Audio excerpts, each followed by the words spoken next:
Good morning everybody and welcome back to VG Myths, the online internet video game TV show that was told it was absolutely impossible to do a challenge run of a brain teaser collection. But they forgot one very important thing. Every puzzle has an answer. Can you solve the Professor Layton and the Curious Village minimum tap puzzle? Professor Layton and the Curious Village is a brain teaser collection featuring over 100 self-contained puzzles hidden in a point-and-click adventure story. Our goal is to find and execute the absolute minimum number of touchscreen taps to beat the game, starting the moment the game is booted up and ending when the end credits roll.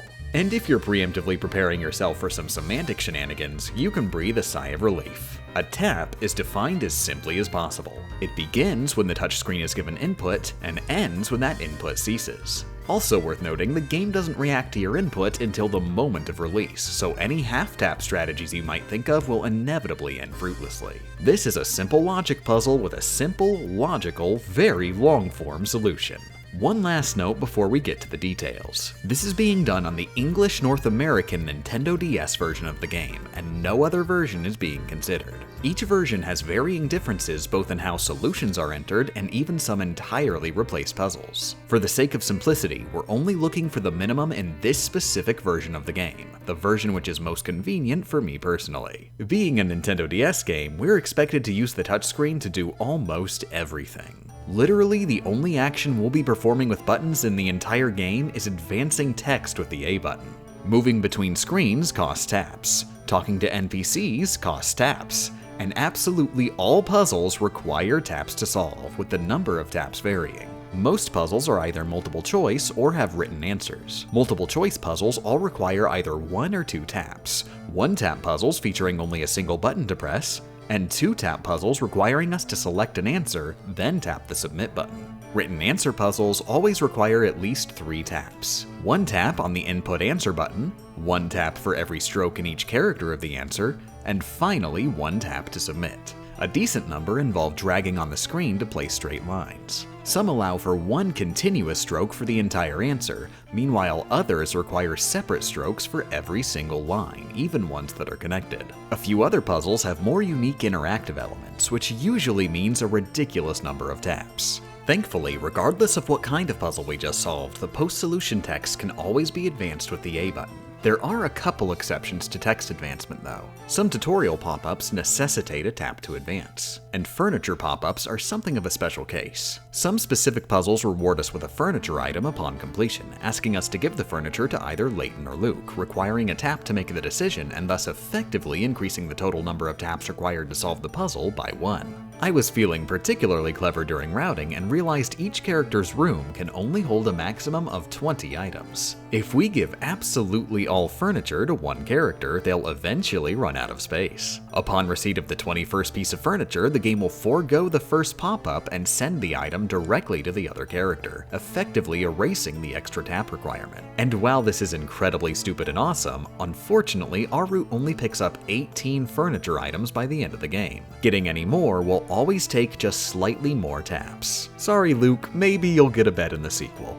Obviously, we'll be rushing to the end of the game's story in as few steps as possible, and already have a cheat sheet of every single solution. Of course, this challenge wouldn't be much of a puzzle if we could just run step by step through the plot. Periodically, the plot is locked behind gates requiring us to have solved a certain number of puzzles before we're allowed to proceed, with the final gate requiring 75 total. I'll spare you all the details, but I mapped out every single puzzle we pass by assuming we take absolutely no detours whatsoever, noting how many taps each takes to solve. If we solve every single 1-tap, 2-tap, 3-tap, and 4-tap puzzle that appears on the main route, we still won't quite reach 75 total. Rather than moving on to the 5-tap puzzles, we can bump that number up by moving off the main route with a small tap sacrifice to encounter more puzzles. The general store is a completely optional area that requires 1 tap to enter and 2 taps to exit, meaning a 3-tap entry fee. Contained within are a 1-tap puzzle, 2 3-tap puzzles, and a 5-tap puzzle. If we ignore the 5-tapper, in total we spend 10 taps to solve 3 puzzles, mathing out to less than 4 taps each. We do something similar during the nighttime chapter in a loop of areas on the north end of town. Going around the long way rather than directly to our destination uses 4 extra taps but allows us to travel between 2 more areas, which include 3 2-tap puzzles, also mapping out to less than 4 taps each. In addition, we do one specific optional 7-tap puzzle, which due to the circumstances is actually less costly than doing a normal 5-tap. Though we technically aren't required to solve it, we are required to talk to the NPC who immediately throws it into our face. Exiting the puzzle requires 2 taps, one to press the quit button, then one to confirm. But there's also a secret 3rd tap. Since we didn't solve this puzzle and are thus 1 puzzle short of our goal, we'll also need to tap on whatever NPC gives us a replacement puzzle. Since at least 3 taps are effectively always required no matter what choice we make, we can subtract those 3 taps from the puzzle's cost to find it's actually functionally identical to a 4-tap puzzle.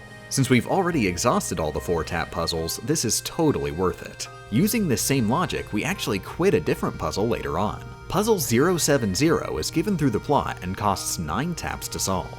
When considering the 3-tap sacrifice, this is functionally a 6-tap puzzle, and thus replacing it with a 5-tap puzzle shaves 1 tap off the entire run. When including all these extra puzzles and detours, we reach 74 total solved puzzles when exhausting everything 4 taps or less on the route. Solving that single 5-tap puzzle along the way allows us to reach the total. All that said, that is just the routing. I'm not just looking for the theoretical minimum, I actually want to do it in an actual playthrough. And if you're thinking that would be easy enough if we allow saving and loading, sorry, but saving the game is literally not an option. While the game technically presents us with save prompts at the beginning of each chapter, saving always costs more taps than choosing not to, and loading the game likewise adds on extra taps. There's no way around it. This entire playthrough must be done perfectly from start to finish, and even the tiniest mistake sets you back to 0. 2 taps north, tap tap. What?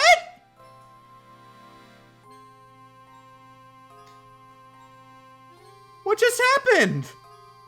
Not only can you just blatantly miss tapping on the correct object on screen, even normal intuitive actions could potentially end the run if you aren't paying extremely close attention to what you're doing. Moving between areas normally requires 2 taps, once on the shoe icon and once on the arrow leading where you want to go. However, if the area's entrance is represented by a closed door, tapping on the shoe is entirely unnecessary. Just tap on the door once and you'll automatically traverse to the next area. Not only that, some doors are less doory than others. You need to be extremely careful where you tap. Always tap around the center of the door. Too off-center and the game might just assume you want to admire the lovely door frame. There's also a unique oddity at the very beginning of Chapter 3. Normally, if the player is required to talk to an NPC or inspect an object before they leave the room, attempting to leave the room will cancel the room exit, either by telling the player to be more thorough or automatically initiating the plot dialogue. Either way, you'd be wasting taps if you try to move early. The sole exception in the entire game is here in Dahlia's room. We're required to inspect the photo on the right side to progress the plot, but if we instead ignore the photo and walk out of the room, Layton and Luke literally examine the photo while exiting, doing a very impressive moonwalk examination that saves 1 tap. There are only a few match puzzles encountered in the run, but several require you to tilt the matches at different angles. This can only be done by tapping them at their very edge, and unfortunately the hitboxes for this are pretty finicky. If a puzzle requires tilting, always attempt to tilt a match with your first move. That way, if you fail and grab a match instead, you can move it to its destination and try tilting a second time without wasting any taps. The worst part of doing the run in one sitting is easily this required puzzle. This is the only puzzle encountered in the main story that does not have a set-in-stone solution. 7 of these weights weigh the same, but one randomly selected weight is lighter than the others. You're supposed to figure out which weight is lighter through clever use of the scale, but since that would take literally any more than the minimum effort, we instead throw a random weight at the submit button and see what happens. Totally random guessing may not be a reliable strategy, but it is a viable strategy, which in a minimalist run is all that matters. Just reset the game and start over from scratch, watching the opening cutscenes and running back to this puzzle ASAP over and over and over again until you accidentally successfully pass the dice roll, clearing the puzzle with only 2 taps. Real talk, if this puzzle were later in the game, there's no way I would actually do this run. After the RNG puzzle is solved, the major roadblocks, aside from literal mistakes, are literal mistakes. If the game ever reads your handwriting incorrectly, the run is immediately over. Remember, it's not enough for your handwriting to be recognizable by a human, it must be recognized by a very particularly peculiar AI. Fun fact, playing games like this in Brain Age back when they came out permanently changed my handwriting. They're the main reason I now write swirly 2s and 9s. If you write them angular, the game tends to recognize them less frequently. There's also another problem. This is how I normally write the number 4. While the game recognizes it without issue, if you're paying attention, you'll realize that's 2 strokes and thus 2 taps. But if you write 4 like this, it's only 1 stroke and thus only 1 tap. Problem solved, right? Well, look at the letter T. Uppercase or lowercase, there's no way around it. The letter T requires 2 strokes. However, requires is in quotation marks. We don't technically need to write the letter correctly, we just need the game to recognize it consistently. After some experimentation, I found that if you draw a T like a really thin lopsided 7, it usually figures out what you're going for. But you know, all this talk about handwriting recognition reminds me of a puzzle. I'm gonna make this one really simple and easy. The answer to this puzzle is the letter F, but we're running low on time, so please write it in a single stroke. Don't worry, it doesn't have to be perfect, it just has to be written in such a way that it will be consistently recognized by our computerized judge, Professor Layton in the Curious Village. Pause the video, go grab a piece of paper, take some time to think, and write your answer. You done? Okay. If you wrote your answer like this, or this, then I'm sorry, that is obviously not the letter F. What were you thinking? What you wrote is only possible in a single stroke if you double back. And while you might be able to fool a human being into thinking that's the letter F, Professor Layton in the Curious Village is smarter than the human brain and doesn't just look at the end result. It actually factors in the motion of your strokes. Since the game is unaware of any F drawing method that involves doubling back, the letter you drew couldn't possibly be F and is probably like Q or something. Some of you were probably really clever and wrote this, in which case, congratulations! You wrote the letter B. While your answer is close to correct and the game often recognizes a cursive F written like this, it's not quite consistent enough to rely on. The actual true correct answer uses an alternative F I was never even aware of until informed of it by the Strem chat. A cursive F with a backwards facing looped bottom. This version of a cursive F will be recognized by the game almost 100% of the time. Congrats if you managed this on your first try, and special thanks to my elementary school teachers for teaching me cursive. It may have taken me 20 years, but I finally found literally a single use for it. Even if you execute all that correctly and reach the final chapter of the game, there's still one final roadblock. The literal final tap of the game, leading to the final cutscene and end credits, is on the location of Flora's invisible apple-shaped birthmark on this painting. Do be warned, the exact location isn't very intuitive since the camera angle and Flora's clothing are different in the prior cutscene. After a bunch of practice, my personal strategy is to eyeball the point where the vertical line of Flora's neck and the horizontal line crossing the center of her exposed shoulder meet. Even the game seems to be confused about the exact location, since after tapping correctly, the next cutscene shows Luke tapping in a blatantly incorrect location near Flora's neck.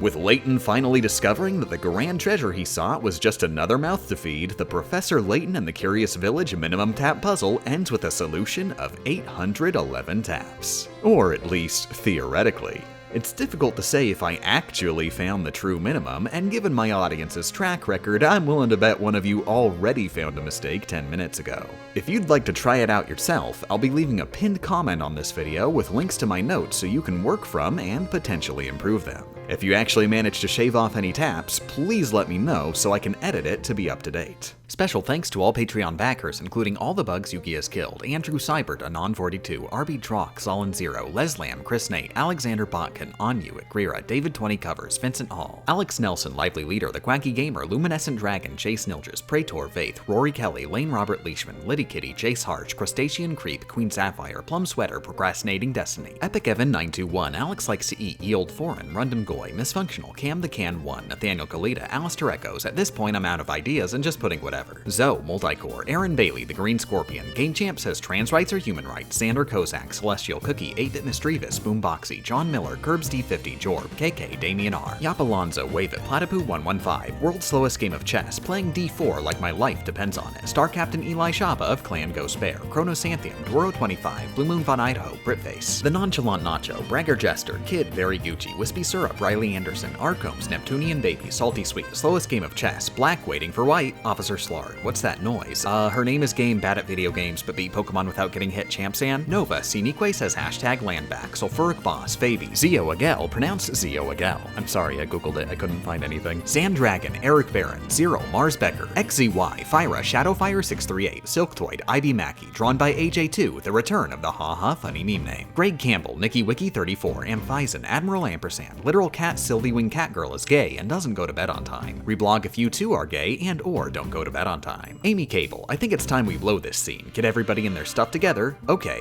3, 2, 1, let's jam. Flip Chicken, Matthew Elliott, Handy Capable, Sound of Rain, Ryan Garvey, Milk Succubus, Arcade, Grand Nero. I think the person 2 spaces below me likes jazz, but the main question here is, do you like jazz? How much could would a could chuck chuck if a could chuck woodchuck could? It's called Rytone Kyoju, Game of Champasan. Gomenisai, I know gosh darn nothing about these games and can't bully you much this time. I have no nose and I must sneeze. Fireblade 974, literally Judas, now I only want to triumph. Norahana,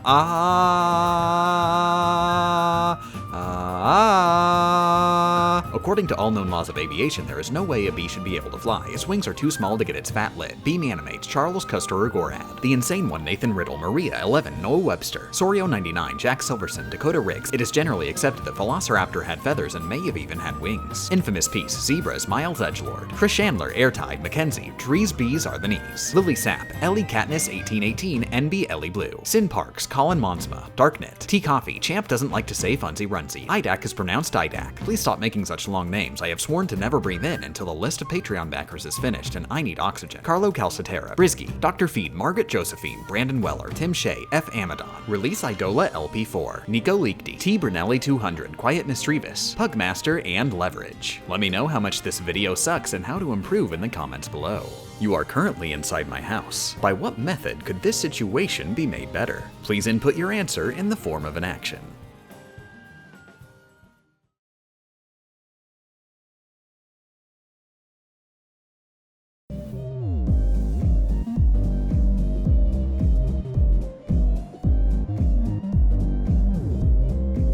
I'm sure he'll run out of space tomorrow!